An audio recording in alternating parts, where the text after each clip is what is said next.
Hey everybody, it's Golmadex, and welcome back to some more Magic Arena, and today we're going to be playing another Qualifier play-in event for the Wilds of Eldraine Qualifier weekend.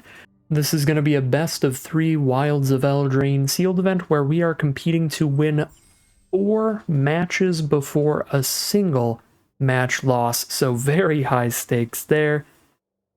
But without further ado, let's bust open these packs and see what we get to play with today.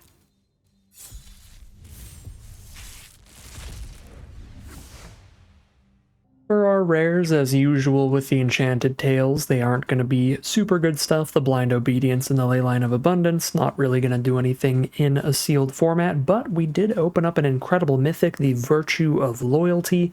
2 mana for a 2/2 Knight token at instant speed, and then this gigantic enchantment that just keeps buffing your board every single one of your end steps. So, really powerful card there, probably our best rare. But the end is not bad either, as great instant speed removal. If we're in green and red, the Questing Druid can be a nice 3-for-1, drawing us 2 cards temporarily, as well as casting a nice little 1/1 later. And Extraordinary Journey is another pretty slow card, but it can provide a ton of card draw if each player cast some cards out of exile, which is going to happen a lot in this format with adventures. Any creature getting cast off of an adventure is going to be drawing us a card off Extraordinary Journey, and obviously anything that we exile off the journey when our opponent recasts them, then we are going to be drawing a card from that as well. So, loving the Virtue of Loyalty, but these 3 rares are not bad either. Vinestock's going to be great if we're going green and blue, and that's about it. Beseech the Mirror, very similar to these kind of Enchanted Tales cards where they're much more built for constructed formats, where you can put a bunch of Shieldreds in your deck with this. Not something that's going to be super good in sealed, but not bad rares at all today. Let's see if we have the solid commons and uncommons to go with them. Starting off with our colorless and multicolored to see if there's anything else pushing us in a specific color pair, or if there's any good fixing. We have a Crystal Grotto and an Evolving Wilds out of our colorless stuff, so loving that for fixing. Couple Ginger Brutes as the other cards. It depends on if we have synergies for those, if I'm going to be interested in them. So nothing huge there. When it comes to the uncommons, we do have a Signpost uncommon for Blue-Black Fairies, Black-Red Rats, and Red-Green Power 4 or greater. These are all fine cards, pretty solid in their archetype, but none of them are really massive reasons to try to go to that specific color pair. So nice to see those, keep those in the back of our head, but for the most part, we're going to be looking at our individual colors' power levels today. Starting with white, we have a couple really good cards like Virtue of Loyalty and Cooped Up, but there is quite a lot of filler in this color, and there's not really a single creature that I would say is even like solid. There's some okay ones like Besotted Knight, Charmed Clothier, Frostbridge Guard if we really need to run it, Twin Veil Guide if we really need to run it. So there's a lot of filler in this color, unfortunately, alongside all the really good stuffs like Intangible Virtue, Griffinary. You need a ton of cards to synergize with these. With Griffinary, you can do it with food tokens. Maybe we get a ton of them in another color and we can try to do that. But Intangible Virtue, really hard to get enough creature tokens for this to be worth it, especially in sealed. So those are probably not doing much. Blind Obedience, really slow card. It's nice in like a big multiplayer game, but not really for 1 versus 1 draft and sealed formats. And then these are the cards that are probably just not playable at all. Same with the 2 fog effects, the eerie interferences. And then when it comes to filler stuff, we have Return Triumphant, Twin Veil Guide, Rhyme for Reindeer, Besotted Knight, Charmed Clothier, Frostbridge Guard, Moment of Valor. So 2 really good white cards. A big stack of filler if we need to fill the deck out, but doesn't feel like incredible reasons to be in white. Maybe we can do a bit of splashing here though. Taking a peek at our blue, and it looks like it has very similar issues. There are technically a lot of blue cards here, but there are a lot of cards at the more filler end that don't really do much throughout the game. Cards like Living Lectern, that's like, yeah, it'll hit the board, maybe get a sorcerer roll. It will do things, but not great things, nothing impressive, nothing that would make it a high pick in draft ever, or anything I'd even keep an eye on. Same with stuff like Coralsmith, Freeze in Place, and Compulsion, and cards like these are so little impact on the game, they usually just get straight up cut immediately. Succumb to the Cold, you need a bunch of synergies for it to do much of anything. Just a lot of super filler cards here again, and now there's even less reasons to want to be in the color. There's the one Extraordinary Journey that's very good. Then there's a Threadbind Click that could be very good if we're in blue-white. Then there's Diminisher Witch that's solid, Balluna's Gatekeeper that's solid, and everything falls off pretty quickly from there, so not particularly excited about blue either. Moving on to black, we have multiple cards that are pretty high quality, but now we do have a much clearer issue with the color, which is the quantity of cards is quite low. Not going to be trying to play Beseech the Mirror or Ego Drain, but honestly, those are the only two unplayable or even just like bad filler level cards. Like Candy Grapple is excellent, Vermin and Sweet Tooth Witch are very solid 3-drops, Spellcorn Coven is very nice even without blue mana, The End is great removal, Shatter the Oath is a bit slower removal than you generally want in like draft, but perfectly solid and sealed. And a couple Rat Out have played pretty well in the format as well. There's plenty of decent little 1 toughness creatures, and you can always use it as a combat trick as well. So honestly, very low quantity of cards in black here, but only 2 of them are cards that I wouldn't want to play, so it actually ends up being a color that looks deeper than white or blue, despite the overall quantity of cards in white and blue both being quite a bit higher than black. So actually definitely have black in mind more than our first 2 colors at this point, outside of wanting to splash white pretty badly for that incredible mythic rare. Now it looks like we're back to our high quantity colors with red here. Do we have the quality here though? If we go blue-red Spells, Catapult will be a quality card, but without a ton of instants and sorceries, it's not doing a lot, so doesn't feel super likely. I don't think we're going blue-red. Non-Crescendo, a very similar card. Gonna be high quality with a ton of creatures, but not good in any other deck. Flick a Coin, Firebolt, Witch's Mark, these are all reasonable no matter what. Skewer Slinger's pretty filler. Daredevils are pretty filler, but I would say the rest of the creatures are all pretty great. Two-Headed Hunter gives us a flexible little combat trick attached to a decent finisher. Edgewall Pack is another just nice evasive threat that comes with bargain fodder, and it's 2 permanents off 1 card, triggering celebration effects like that on Belligerent to the Ball, which looks pretty great in this deck because we also have Ratcatcher Trainee triggering celebration. Got a few Spear Guards that have played really well in aggressive decks, as does the Embereth Veteran. Pretty big fan of the rest of the creatures. This is not that bad when it comes to the quantity of cards that might be considered somewhat filler here. We've got 1, 2, 3, 4, 5, 6 cards that might get cut. Maybe 3 Spear Guards is a lot, so we cut a couple of those maybe. But overall, pretty solid stuff in red.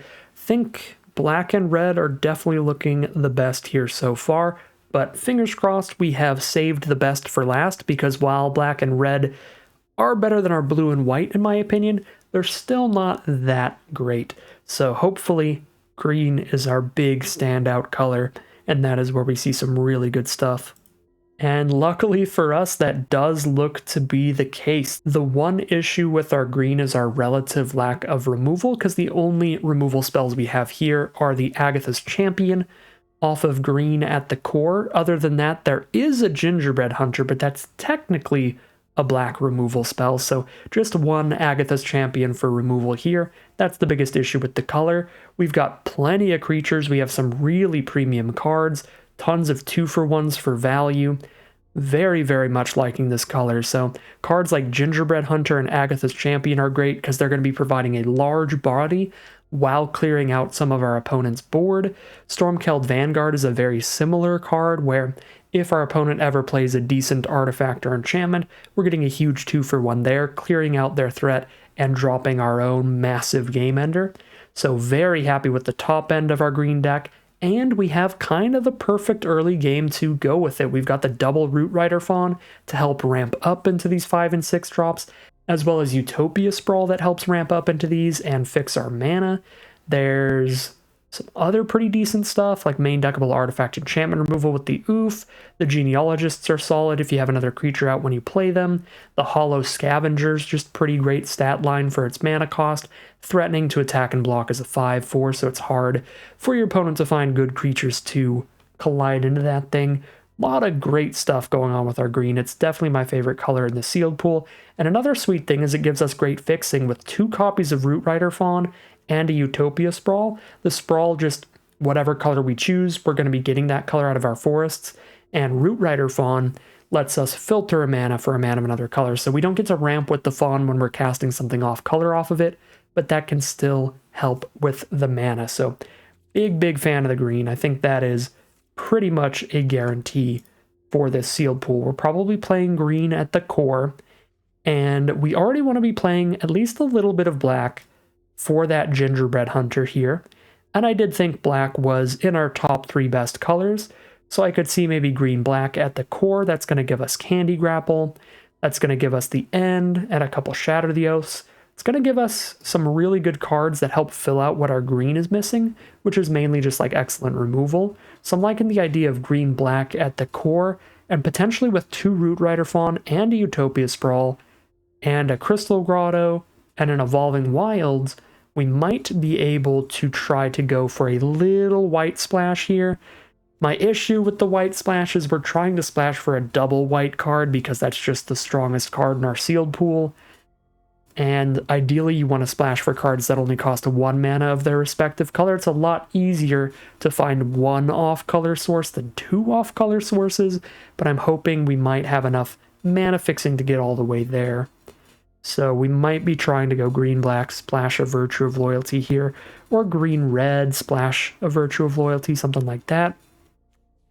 One thing we can definitely do as well, since Sealed is a slower format, is we can run a Restless Vinestalk over a forest, and we can just, every once in a while in the late game, if we run out of cards, maybe we have a Crystal Grotto on the board or one of our 2 copies of Root Rider Fawn, so we naturally just have 3 ways to filter into blue mana if we run out of stuff to do, to turn this into just like a comes into play tapped forest that maybe hits our opponent in the face at some point later in the game. So I think we're splashing in a Restless Vinestalk as well, even though I don't think I'm putting any other blue cards in here.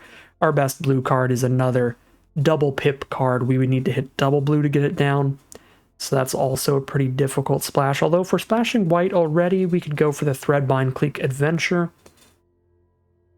And then if I hit the white mana, we've got that removal spell. When I hit the blue mana, we've got the creature. That might be a thing to consider. That's the only other thing I think I should maybe consider splashing out of blue outside of the land. So yeah, let's get the best green cards into the deck at the core. Let's grab our Utopia Sprawl. Let's grab the Questing Druid. I don't think it's a good card without being able to cast the Adventure, but the Adventure is strong enough, and the front half isn't that bad to where even if we don't run any mountains in this deck, again, just having 3 random ways to every now and then trigger the Adventure, I think is worth running the slightly small for the size body there. So run our double Root Rider Fawn, definitely run our Tough Cookie. That card is excellent. Hollow Scavenger is great. Double Genealogist are pretty good with enough 2-drop creatures, and we've got at least 4 in the deck. Probably want to run the Troublemaker Oof just to make sure we keep that 2-drop quantity high for the Red Tooth Genealogists. And then Agatha's Champion, we've got plenty of good things to bargain away. Tough Cookie's giving us a food, the Genealogists are giving us rolls, the Hollow Scavenger's giving us food. Yeah, Champion's going to be great. Gingerbread Hunter's going to be great. We're already looking to potentially be playing black. Worst case scenario, we'll just splash in that Adventure. And double Vanguard at the top end. So these are pretty much 100% making the cut. Could play another 5-drop Beanstalk Worm if we want. Just kind of like a 5-mana 5/4. Plant Beans, if you have a really land-heavy opening hand, can be cute sometimes. It's not the most valuable adventure ever, because it doesn't actually like give you a 2-for-1 or anything. It's just letting you use the cards that you've already drawn slightly quicker. So, it's a fine adventure. Titanic Growth is a fine combat trick if we need more cards. I've had a lot of success with Titanic Growths in specific matchups, So we could make some sideboarding options. One of the really fun things to do with any good combat tricks, like the Titanic Growth or Giant Growth that buff up your toughness, is if your opponent's on green where all of their removal is fight spells, it's pretty dang sweet to just side in some combat tricks. So every once in a while, when you expect them to be playing a fight spell, you can get that well-timed combat trick to 2-for-1 your opponent. You spend one combat trick to kill their creature that they were trying to like buff up and fight yours. So that feels really, really good at times. So I definitely at least want to be considering sideboarding options off that. So here's the green core to the deck. No matter what, we're playing all these. Getting an Evolving Wilds, a Crystal Grotto, and a Vine Stalk in here. If we go green-red, we do get access to a Ruby Daring Tracker on top of the solid, aggressive, cheap red creatures, so it may be worth considering green-red at the core over green-black at the core, looking at our multicolored cards again. So we'll definitely take a look at green-black and green-red, because while we don't get a lot of removal by playing red, we get some small removal like Firebolt and Flick a Coin, we do get a lot of cheap aggressive creatures, which could also be pretty sweet. And the cool thing about today's event is it is best 2 out of 3, which means we can sideboard in to green-red if we just want to be an aggressive curve, no interaction deck, and we can sideboard into green-black when we need a lot of removal spells against big bombs, cards like the End and Shatter the Oaths. So I think either way we go, green-black or green-red, we'll keep the other deck build in mind as something to sideboard into, and probably even take a screen cap of it, because we only get a couple minutes to adjust our deck in between rounds. That way I can just pull open the screen cap and adjust my deck to that if we want to go for a full pivot there. So I think I kind of like starting, especially with all this good like ramp into big stuff. I think I'm going to start with the grindier deck. It's going to be a little more resilient against a slower metagame since we are in sealed. So I'm going to probably start with the green-black, maybe trying to splash in the double white card here. So we go Candy Grapple, we go the End. Those are our best black removal spells. Those 100% make the cut. I think I'm also pretty dang happy with Spellscorn Coven, couple Shatter the Oaths, the Voracious Vermin, the Sweet Tooth Witch, and then yeah, a couple rat outs, and we put in our 1 copy of Virtue of Loyalty. So having to hit 2 sources to fully cast this thing is pretty rough. So we're definitely playing at least 1 Plains, so we can Evolving Wilds into a Plains. But then it's like, if I can get one of our 3 white sources between double Plains and Evolving Wilds, then I just need to also hit like a Crystal Grotto or a Root Rider Fawn to cast this thing. This is such a hard splash at double white, but it is the best card in this sealed pool. So another thing to consider here, since we're playing a slower, grindier deck, is that Threadbind Cleek Splash. I think I'm going to go for that. The 0 Island Threadbind Splash, because the more important part of this card generally is the removal spell half. So we're already running some white sources for that, so we're going to have like 6 different cards in this deck that can maybe hit the Rip the Seams with double Plains, Evolving Wilds, Crystal Grotto, double Root Rider Fawn, Utopia Sprawl. So we can get that Rip the Seams pretty consistently, and then we just need one of the filtering sources like the Grotto or the double Fawn to then cast the flyer later. I think that's fine. Maybe run it over like a Shatter the Oath, because we are starting to get really high on removal by throwing that in. And it's possible I throw that in even without putting in the Virtue of Loyalty if we decide that that mana cost is too difficult. I feel like 3 like full-on white lands with 3 filtering cards and 1 Utopia Sprawl might get there, but we also have to consider that we have double green costs, double black costs in the core colors of our deck. We are stretching the mana base a bit to get to that. And if we do that kind of stretching, we could play like a cooped up over Shatter the Oath if we want to. Doesn't feel super necessary. Maybe over one of the rat outs or something. Yeah, I mean, said it a lot here, but Double Fawn, Sprawl, Crystal Grotto, Evolving Wilds, these are all our quote-unquote 5-color sources. We're really just like one Prophetic Prism or one Brave the Wilds from me feeling pretty happy about this splash. Yeah, I mean, I'm not super happy about this splash mana-wise. I mean, how many creatures do I have in the deck, too? I've got 16 creatures. Because the other thing about the Virtue of Loyalty is for that enchantment to actually be that explosive, you do have to have some creatures on board. So if, because I have so many removal spells, I'm at this weird deck where I have like maybe 9 creatures in the sealed pool, then it's not even going to be that insanely powerful of a splash. But we do still have that pretty high 16 creature count here, plus some random rat tokens. So it's gonna be strong if it resolves. It's just getting that mana that's a thing. I am unsure if I'm supposed to be running this or just putting in like a beanstalk worm or something, honestly. But I think I'm just gonna try to do it here. Yeah. The nice thing about splashing in one of these virtues, and the thing that I think is kind of the deal breaker for me that makes me think that our worst case scenario isn't horrible, is that because it's not that hard for us to get a single white source, our worst case scenario is that we just have a hard to cast 2-mana 2/2, which is below curve, right? Like, for a 2-mana 2/2, you would prefer it's just in one of your core colors and you can consistently cast it turn 2 every game.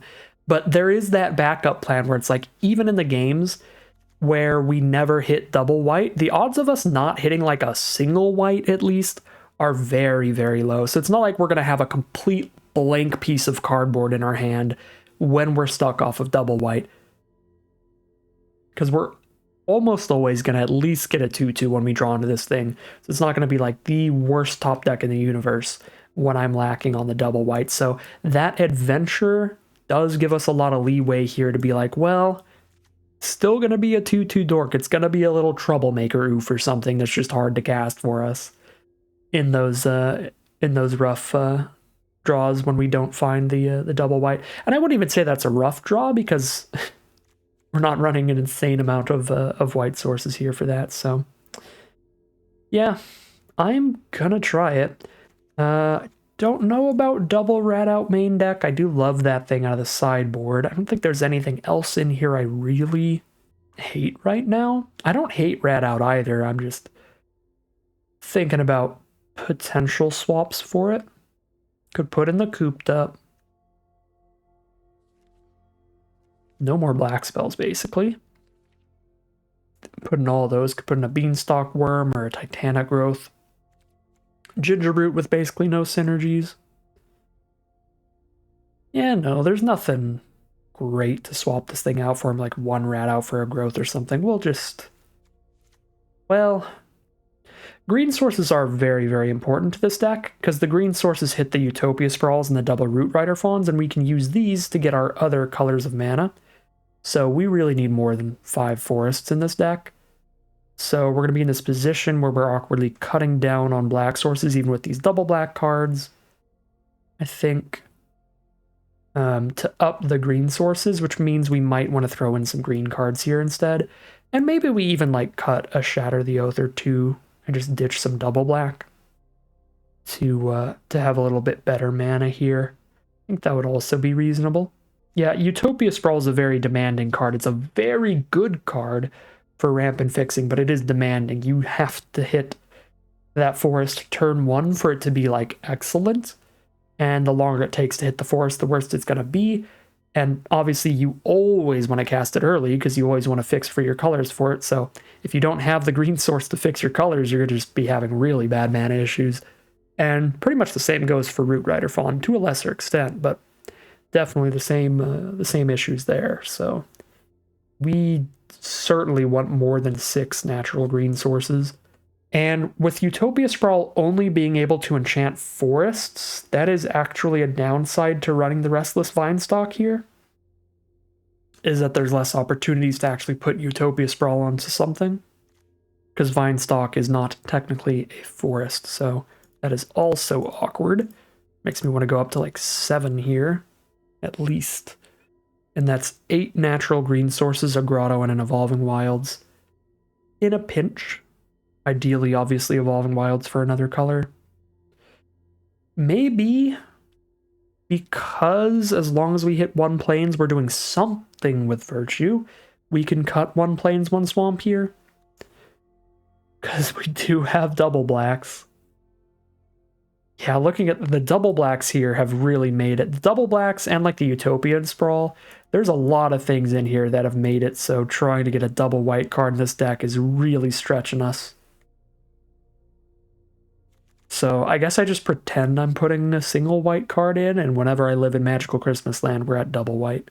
So 1 plains and a bunch of filtering it is then? Yeah. This deck is probably better without the white source. It is maybe better without the white sources. It's a stretch. It's a stretch. But again, if I cut a Virtue of Loyalty, I've already put all of my best green and black cards in here, and my best off-color splash. So if I cut Virtue of Loyalty, it's like, it's getting swapped out for something that's not that much better than a 2-mana 2/2 Vigilance. Right? Like a 5-mana 5/4 reach is fine for its mana cost. It sounds bigger, those are bigger numbers, but that's because it's higher mana. For the equivalent mana cost, 2-mana 2/2 Vigilance, 5-mana 5/4 reach, pretty comparable. Yeah, I mean, maybe it's a Titanic Growth. Maybe it's a Gingerbrute. But it's not like I'm playing a really bad card. Or I mean to say, it's not like I would be getting a really good card instead of like a really bad card when I don't hit the double white. It's like, okay, if I don't hit the double white, I'm getting a 2/2 instead of I would have got a 5-mana 5/4. I would have gotten a fine card. So I'm going to do that. And I'm going to save this deck as is. I'll actually take a picture of it in case I decide to go with the green-red deck and maybe sideboard into this one.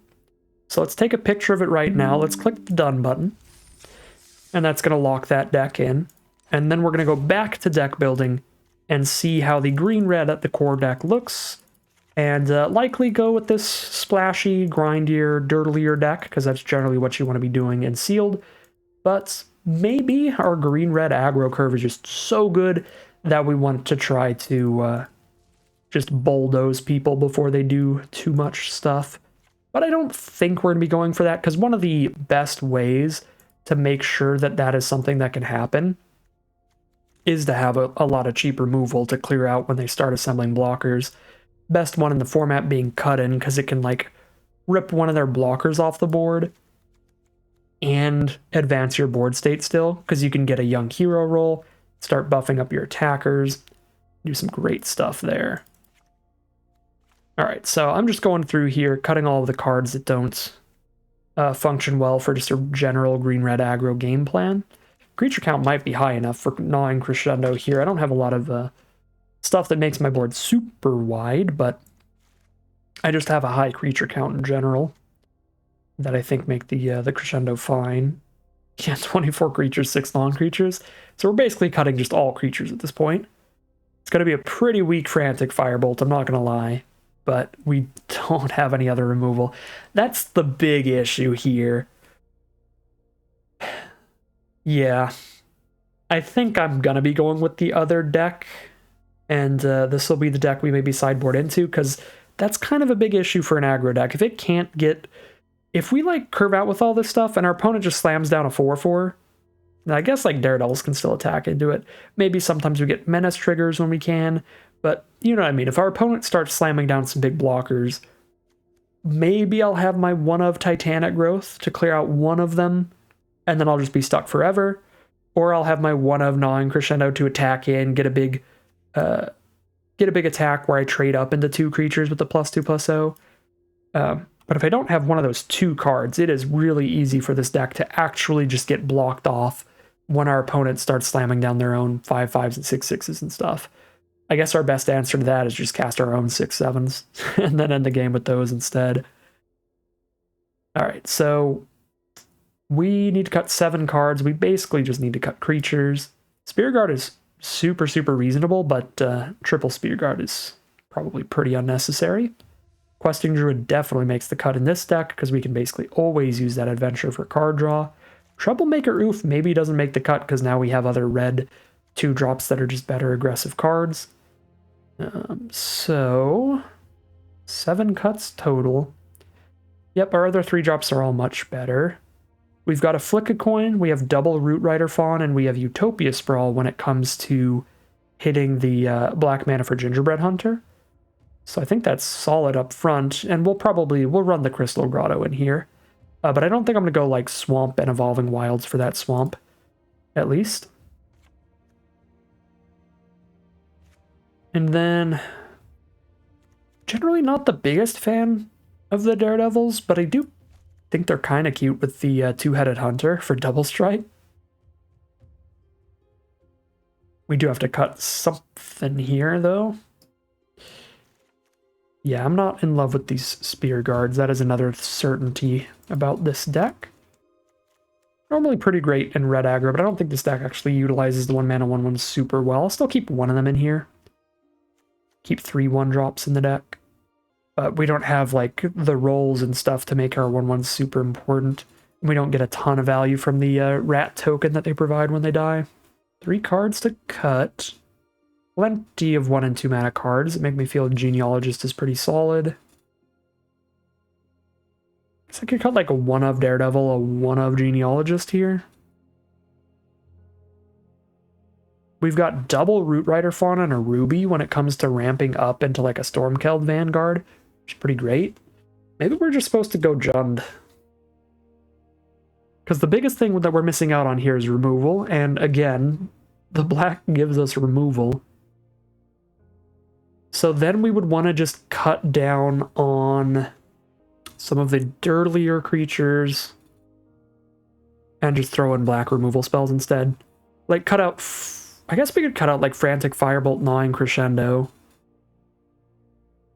a couple Daredevils and a Spear Guard, and throw in like a Candy Grapple, the end or something. Honestly, I feel like Jund is better than Gruul. Because that lack of removal is so real. And then a lot of the best things that our Gruul does isn't even like the early red aggro creatures. It's really just gaining a Ruby on top of double Root Rider Fawn Utopia Sprawl to get to the big stuff. That feels awesome. Which means maybe even the Jund deck is basically just another flavor of grindy late game beef. I'll keep it in mind that we have enough creatures to do a low curve nonsense pile, but actually think Jund nonsense pile looks better than this. Taking a look at it, seeing that lack of removal really does hurt. So we throw in a Candy Grapple. It's the fact that we have to get to double black. That's the painful part. Like the 1 of Candy Grapple, that's great. Maybe it's just green-red 1 of Candy Grapple then? See that double black though. Yeah, I guess if I still want to keep it pretty aggressive, we can do that with a minor black splash. Still splashing off of double Fawn, Utopia Sprawl, Evolving Wilds, Crystal Grotto. Even like 1 swamp here can get a single black Candy Grapple. Could throw a Totentans in, I guess. Card is fine off the splash. Another one of these cards is like a lot better the earlier you play it. And we've got a little bit of rat production, but not like a boatload. I guess a Spear Guard, a Rat Catcher Trainee, and an Edgeball Pack. I guess we'll consider them. I suppose the best black cards I want to put in here are all double black, so let's actually just take a peek at the single black splash instead of full Jund. A lot of back and forthsies here. That's how sealed goes quite a bit. Want to be flexible to what the sealed pool looks like it can do well. Yeah, if I'm throwing in a Candy Grapple, I think I'm cutting a Firebolt most likely. So Questing Druid also works as like a 4 mana spell where we go like 2 mana draw 2, 2 mana play a 2/2. Although, I guess it's more that we treat it as a non-creature spell than we treat it as a 4-mana spell, because we're going to be spending this, casting this instant during our opponent's end step at some time. Yeah, I don't really want it at the 2-drop slot on my curve when I'm considering it for curve purposes, so I'm just going to shove it at 4 mana just because there's not a lot there. Just get it out of the way. So I'm not considering it a creature that I'm slamming down turn 2, because I will not be doing that very often. It's probably more cute than it is anything else, but I do, again, like the Daredevils with that double strike 2-headed hunter thing going on now and then. And they're like very replacement level with the Genealogists. So I think I'm going to cut the Genealogists over the Daredevils if possible. And with this much late game beef and a lot of solid 2-for-1 adventure things going on with Gingerbread Hunter, Champion not exactly an adventure, but still a 2-for-1. Stormkilled Vanguard 2-for-1 adventure there. I might want to just start that curve at 2 mana. Not be aggro, be more mid-range, grinding things out. So we like cut the 1-drops and a crescendo here. If we're doing that, which is part of what I was considering when I said we could go full Jund here, but if I cut all those cards, that puts me at a deck right now off of just the tiny black splash, and then I have to cut even more if I want to try to do the full Jund and start throwing in the double black removal.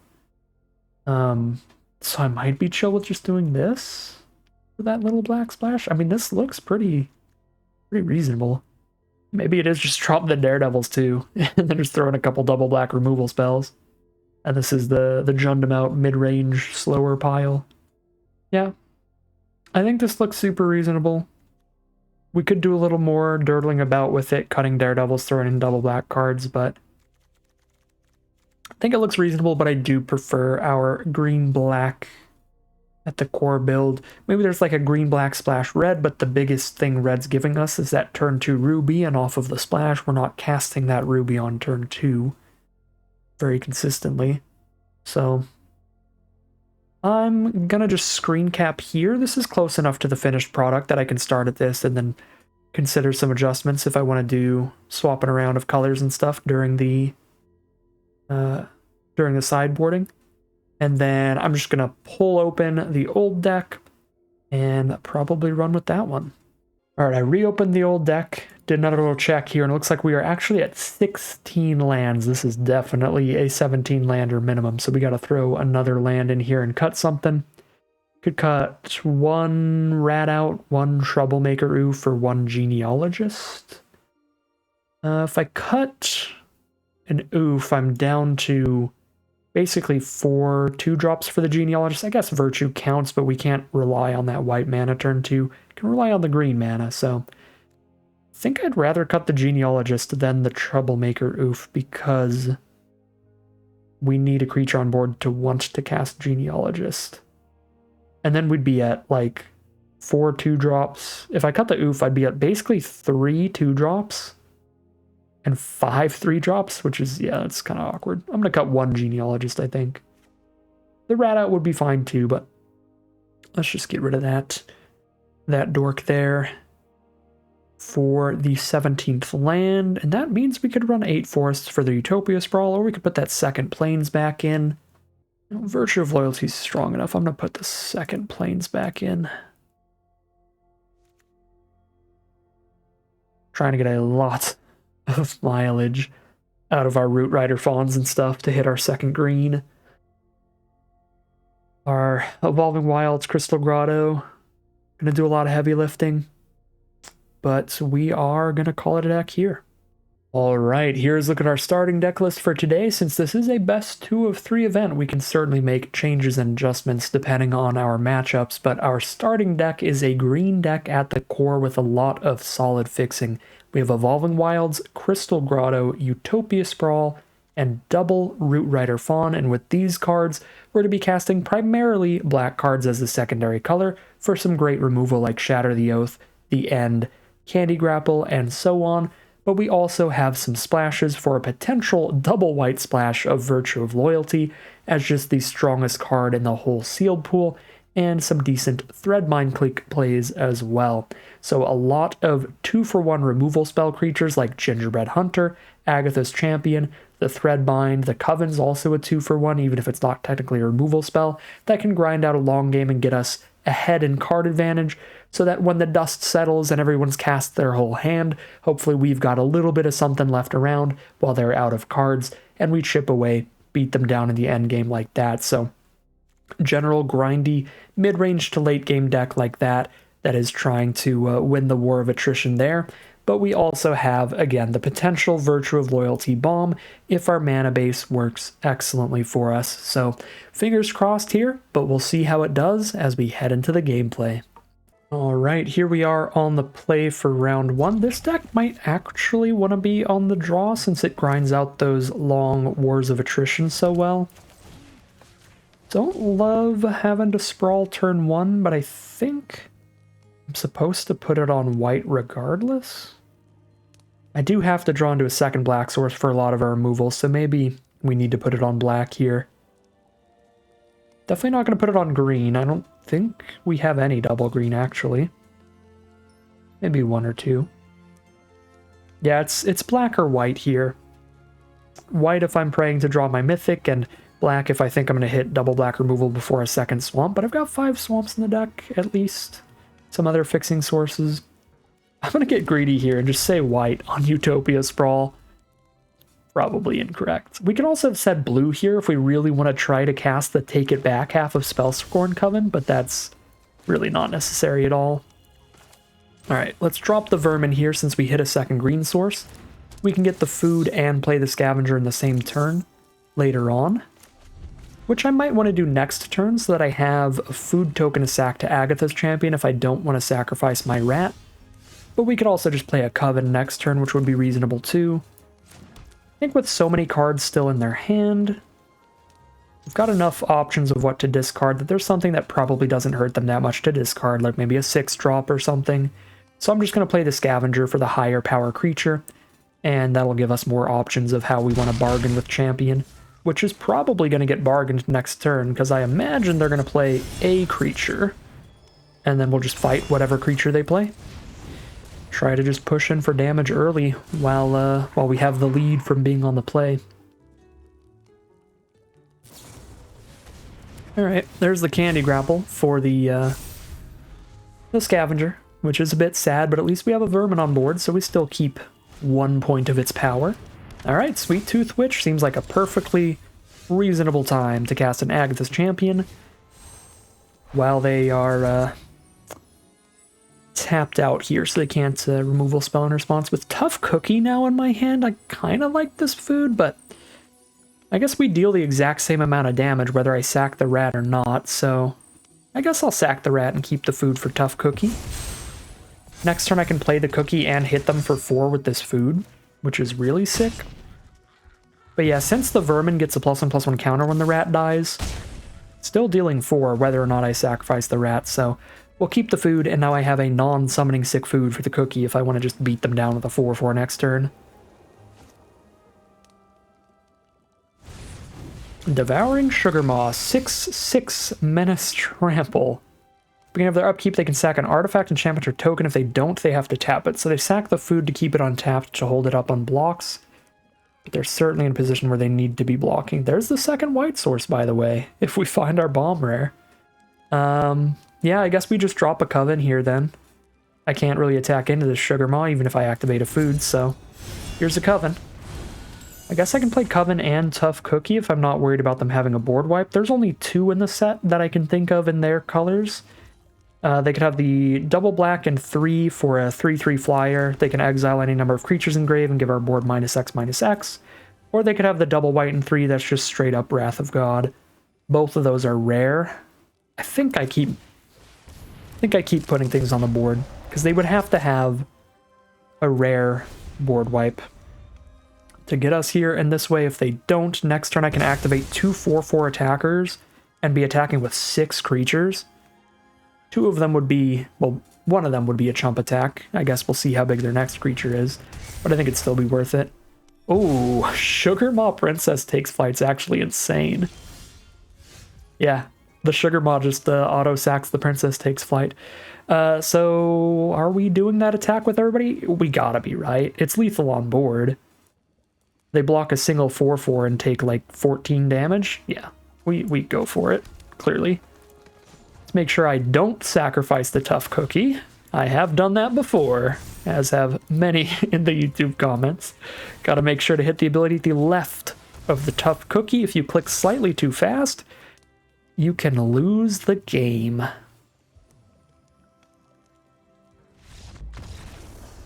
All right, excellent, excellent stuff, and we actually really took advantage of being on the play there.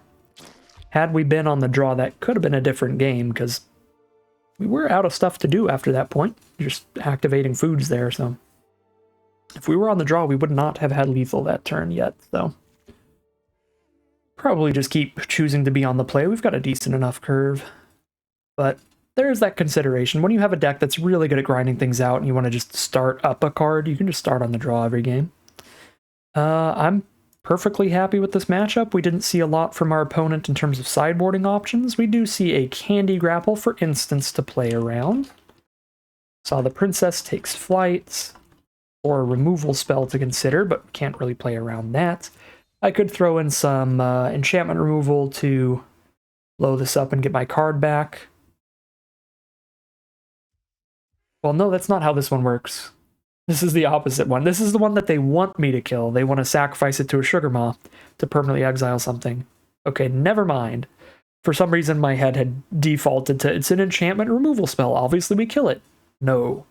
This is the one that we want them to have to keep on the board, but I can't make them. I can't counter a bargain spell of theirs or stop their Sugar Maw from working. Yeah, I like this build in this matchup because I like big removal spells against their 6/6. So I like having the access to the double black cards. I think I'm running it back. This is a reasonable opener. Just Evolving Wilds into the plains. Well, I've got a double black removal spell in hands. Maybe I just punish myself for having Evolving Wilds in the opener and wait to play it to like turn 3 or something. Just so I really know I'm getting the mana that I need.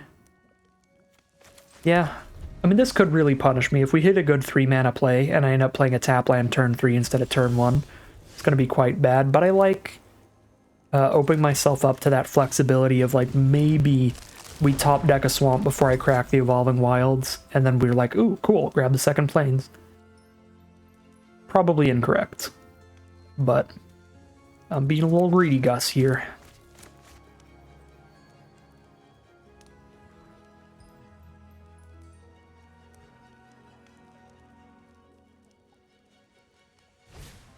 There's a return from the wilds, grabbing a basic land, putting it into play tapped, and getting a food token. There's a Utopia Sprawl, so now I've got perfect mana regardless. We turn a forest into a green-black source and Evolving Wilds for the second plains. Probably the play. Oh, I just played a forest. I'm such an idiot. This is fine. This is fine. I instinctually played a forest because I had the Utopia Sprawl. And whenever I play Utopia Sprawl, I'm like, I gotta put it on my untapped land, right? We gotta play another forest, so I have an untapped forest to put the Sprawl onto. But it might have been better to just crack the Evolving Wilds there. I guess maybe my tomfoolery has actually ended in the better play here, because by getting it on the untapped land, we hit them for 4 more damage by having the 3 mana up there, so... And then I don't need 6 mana this turn. I can just play an untapped land and have the Shatter Oath if I needed that. So, it actually played out better, so... My doofus line works in the end. Now we Evolving Wilds for a plains. And I've got my double white. So I can cast anything in my deck. Technically I can't cast my 3/3 flyer, but I can cast its adventure that destroys something. I guess the Root Rider Fawn can cast the 3/3 flyer, but I'm not going to want to cast it till I use the adventure anyway. Okay. Exile the Root Rider Fawn, that's pretty fine with me. They'll probably bargain away the Princess Takes Flight or sacrifice it to a big food dork or something, but that's fine. We don't need the Fawn at all at this point. Well, Just gonna have to sit here drawing cards for a while. Till somebody blinks. If they play anything small enough to die to a Candy Grapple, I would rather kill that with the Candy Grapple. So we can save the Shatter for something that might be too big for Candy Grapple, because we know they at least have a 6/6, and Candy Grapple only does -5/-5. Of course, you can stack that -5/-5 up during combat, like block something and give it -5/-5, but we've got nothing to block with. Alright, they just play the 6/6, and I'm just going to have to Shatter the Oath then. Because then they need an instant speed bargain card to stop me from getting my dork back. Plus, we're dealing with a 6/6, which is pretty important.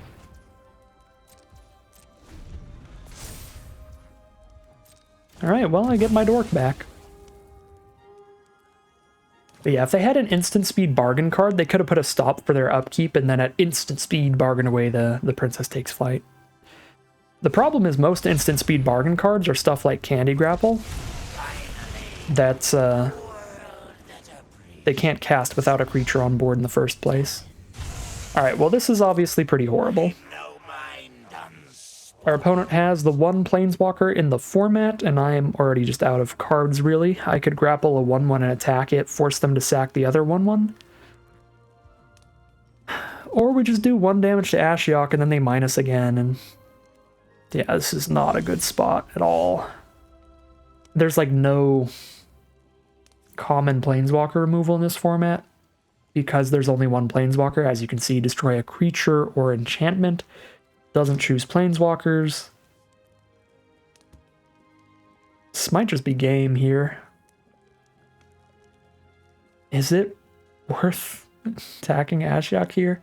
If I don't attack Ashiok, they just +1. Now both of their nightmares are 2/2s. We never get another attack in again. Yep. That's all I've got. Make them sack a 1/1.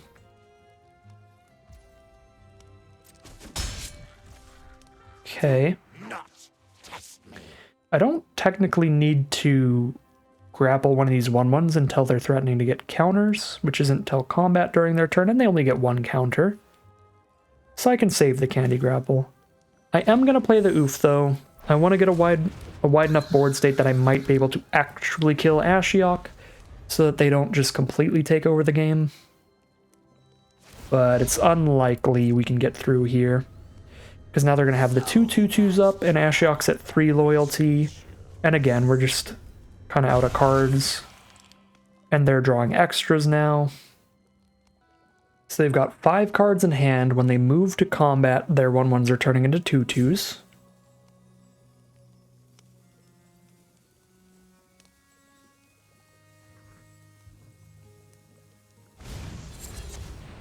Oof. Got a Horseman 2 here to pick up the 6/6, so there's no way we get through that. I can at least Candy Grapple when it blocks, I guess. Kill a 6/6 instead of a 2/2. Although they decide to use the Adventurer instead. Means I can Candy Grapple one of the 2/2s and attack Ashiok with both my creatures. Then the 1/1 trumps my 2/2, and their 2/2 blocks my 1/3, and I don't hit Ashiok at all still. Ashiok keeps drawing them extra cards each turn, then they're dropping a 6/6. I am not seeing any lines to victory that don't involve just like top decking our own bomb immediately at this point. But who knows? Did not immediately top deck the bomb. Let's just go through the motions at this point. I think we're at like a 5% to win this game now, basically.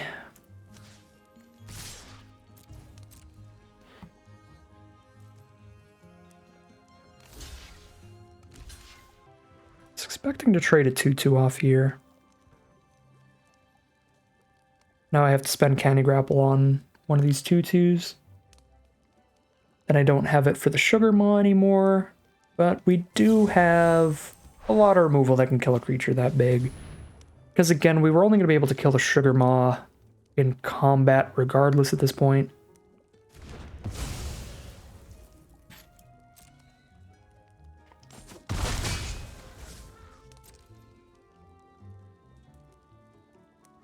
Yeah, honestly, since they had that block available, maybe our whole line at this point is to just not attack.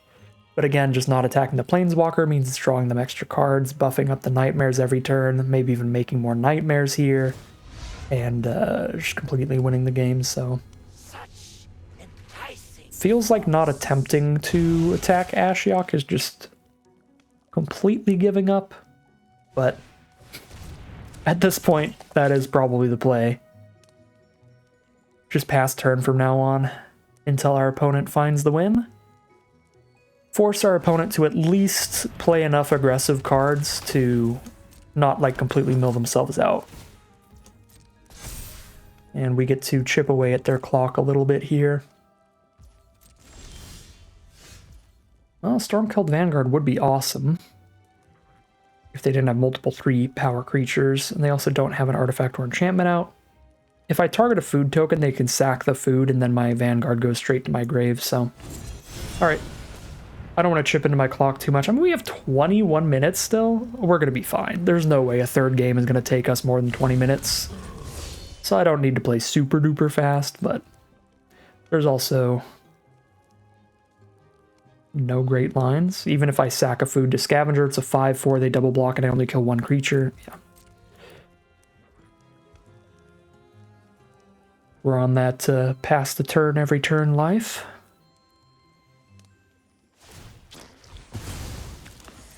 See if our opponent makes a monumentally large mistake at some point somehow.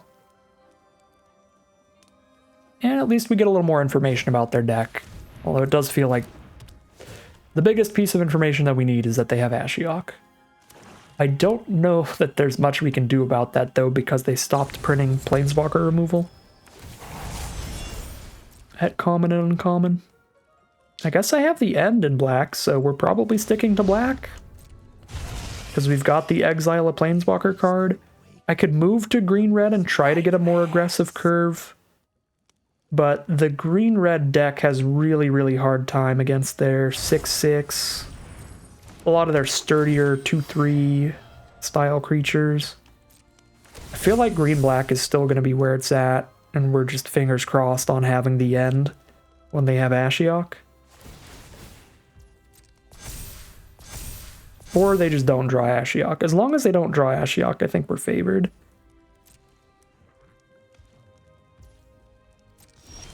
Because they had Ashiok and the big old sweet roll thing, and we could have beat the sweet roll.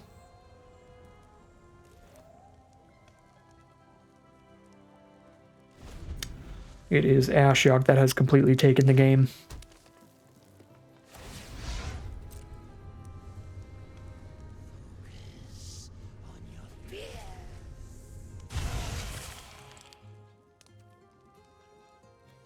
Got a spider food in there? Did they sideboard that in? Did I play any artifacts or enchantments? Oh, I played the food guy. Maybe they sideboarded that in for Tough Cookie. Which is rough. Because I would have hoped that they would sideboard it out, because they only saw like one artifact, basically. Because that means they're going to have that in their deck for our bomb rare, if we draw into it. If and when.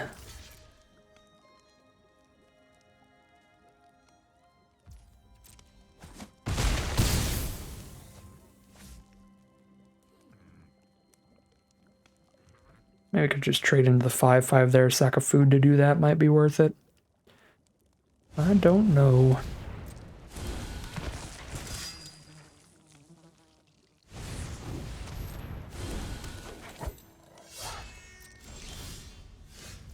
Well, we can activate a Vine Stalk, which is cute.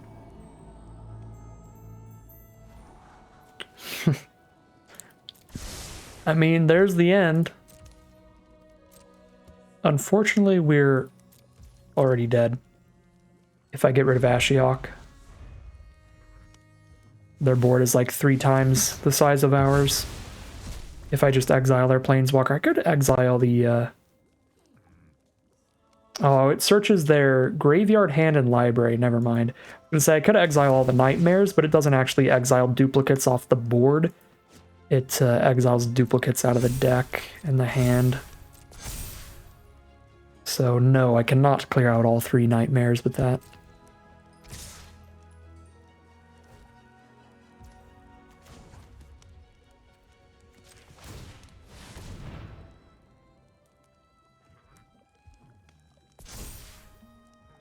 Weird thing about best 2 out of 3 is sometimes there's arguments for just scooping to give your opponent less information. You know, like maybe by activating the Vinestalk and attempting to block with it here, they're going to remember Vinestalk's ability in a future game that they maybe would have forgotten. But I don't know. I just go through the motions like I tend to do in Premier drafts.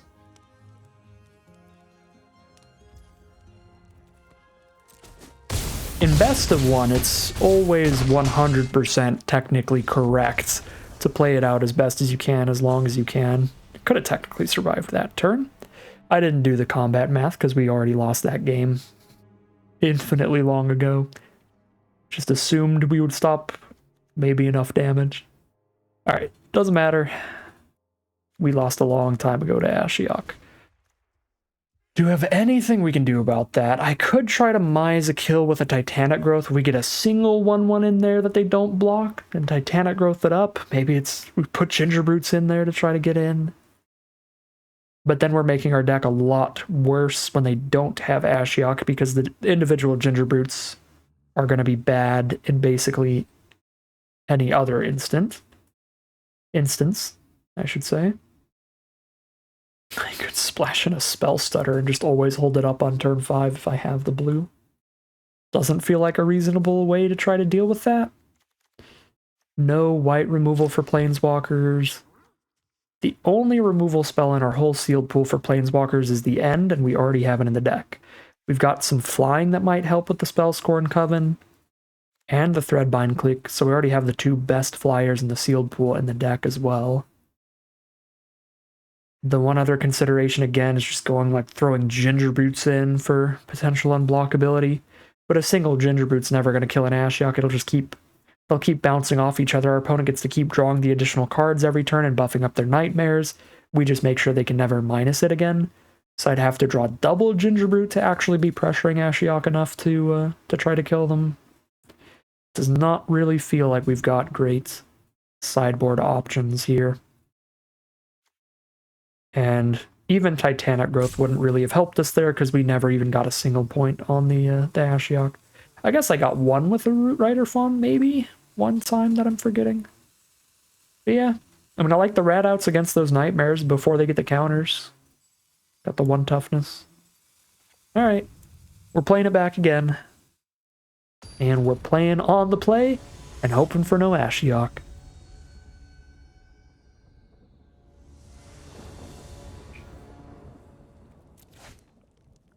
Well, that's not keepable. And that's not much better, but I don't think we can really go down to a 5-card hand here. Alright. Let us see if we can draw decently from here. We certainly need to.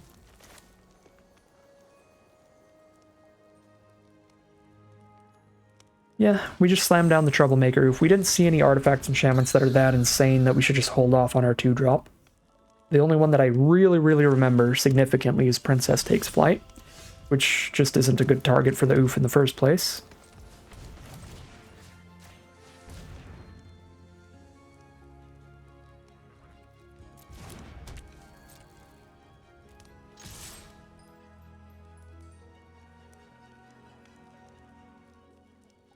And I candy grapple my 2/2. Nope.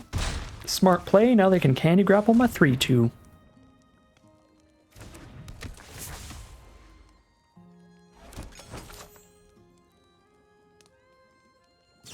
And there it is.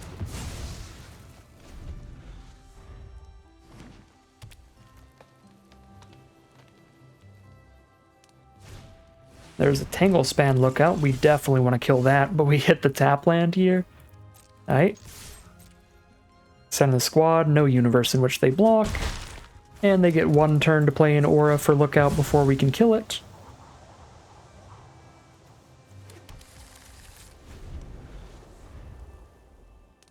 So fingers crossed they don't have the aura immediately. They didn't have like a massive amount in their deck. But there it is, right on time. So get the nice 2-for-1. It's pretty gross. That also gives it ward, so now I have to top deck another land to actually kill it.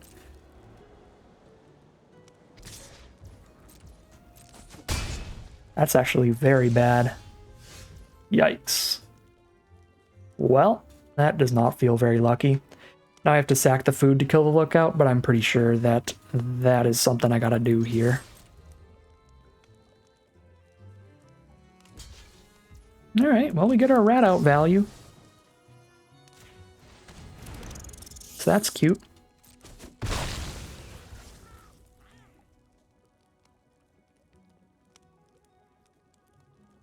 Sack the food or sack the rat? Gotta land. If they get another white source, they've got a potential 1/4 blocker. But they have to dump a bunch of mana into doing that. I'm gonna sack the food.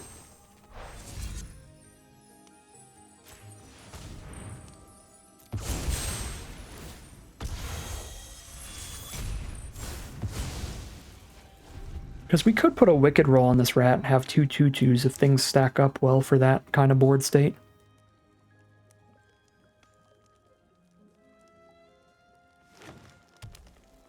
I'm already down so many cards, though. Oh my god. Yeah, down a lot of cards because we had to mulligan plus get 2-for-1 by the lookout now. See if we can find anything with Grotto. That's a 6/7 that can't be blocked by these nightmares until they're 3/3s. But they're going to be 3/3s by the time the Vanguard can attack. Think I still keep it? Still one of my best draws. And I kind of have to put Ashiok to 1 here. Actually, this might be okay. Because we put Ashiok to 1 and they have no nightmares left. Which means the only thing Ashiok gets to do next turn is +1. So we might have just dealt with like all the nightmares. And then Ashiok is at worst just a card draw engine for a while. And at best, they don't have great creatures to play here, and we actually get to kill Ashiok next turn. But they are just up an additional card now, because we had to, well, an additional 2 cards. We had to spend a removal spell on a token that came out of Ashiok, so that has put us down another card. And Ashiok has drawn them another card as well. Yeah, now they trade 2 witches into these. Luckily, that puts us right back to not tied on cards. They still have more cards than us, but that makes up for some of the 2-for-1s they've gotten against us.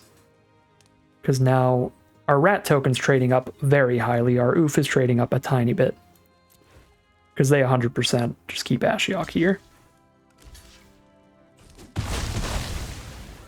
And now they have to specifically play something with power 3 or greater. The awkward part, though, is that if they know they don't have any power 3 or greater creatures, they can just cash in the Ashiok for 2 1/1s. But they're going to go for the card draw here, so probably playing a big enough creature. Or just cooping up the Vanguard.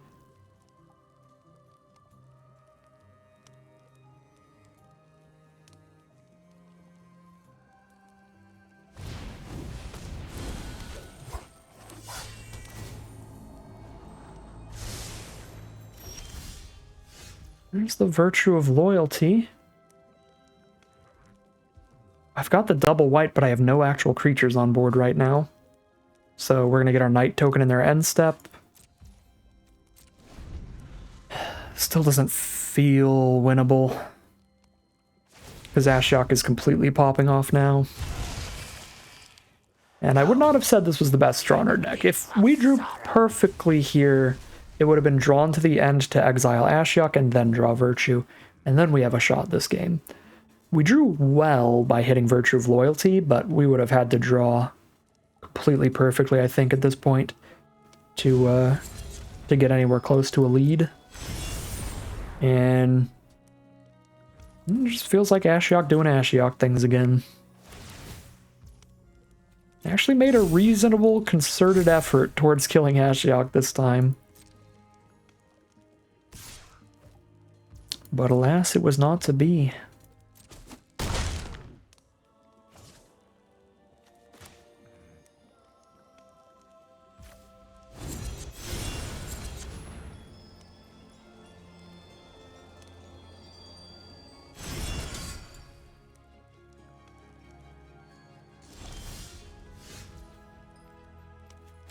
I have to tap out for this, which means I wouldn't be playing the Hollow Scavenger. I'm already down to 13. I'm going to be facing 2 4-power creatures and a 3-power creature next turn. Good lord.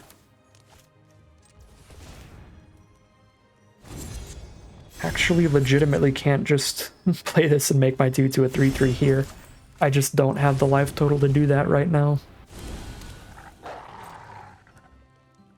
Don't even get to do anything with my Virtue, really.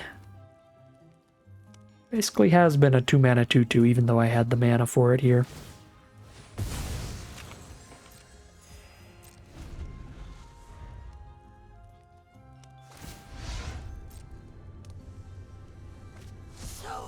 Problem with casting Virtue here is that then I have, like...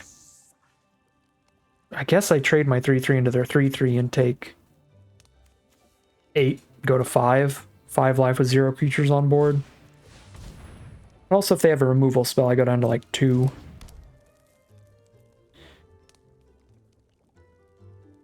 I guess 3 life.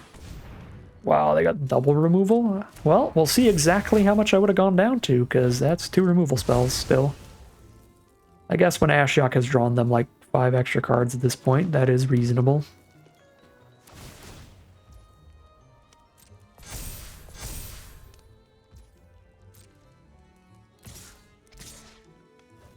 Take 8 down to 5. Don't attack with the 3/3 because they gotta protect that Ashiok. How could they possibly win from this position if Ashiok isn't around next turn? I mean, fair play from our opponent for sure. It is kind of funny though. They know exactly the one card that we have, so we would need something insane to kill an Ashiok in a green-black-white deck. I guess we're threatening haste off of Crystal Grotto. Alright. I don't know, I guess maybe they think we draw enchantment removal to blow up Cooped Up and then attack Ashiok, but then I die to the crackback like 5 times over. Regardless, not gonna be a winnable matchup for us right from the get-go, which is very rough in the best of 3 qualifier playing event, because that means we go 0-1. We only get to play 1 round of Magic today. How much removal did they open? We haven't seen that spell yet. Taken by Nightmares? That's also excessively rude.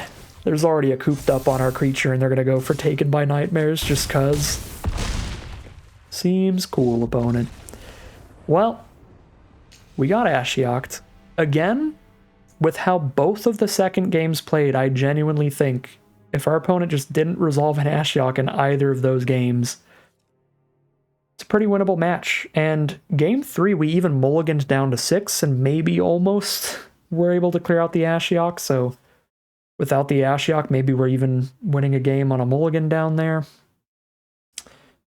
But Ashiok just does as Planeswalkers do. Clutters up the board to protect themselves. Starts becoming a card draw engine that completely takes over the game from there. What can you do? Extra rough too, because that means the way these qualifier plans have gone, actually the last 2 games that I've played, my run has just been crushed by Ashiok. Because the last game of our best of 1 qualifier playing event also got destroyed by Ashiok. That one was a little self-imposed. We potentially, with some really, really hard reads, could have been holding on to a counterspell to counter the Ashiok and then maybe win that game from there. But this time, there's just nothing.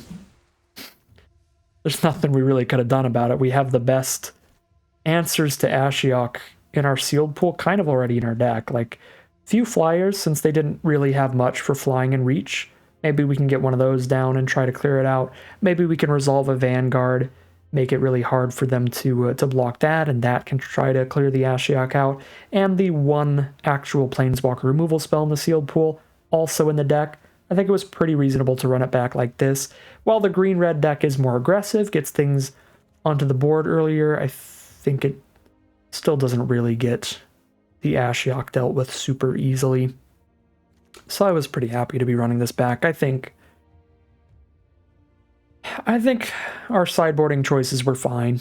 Basically just running it back. I think the matchup looks perfectly reasonable.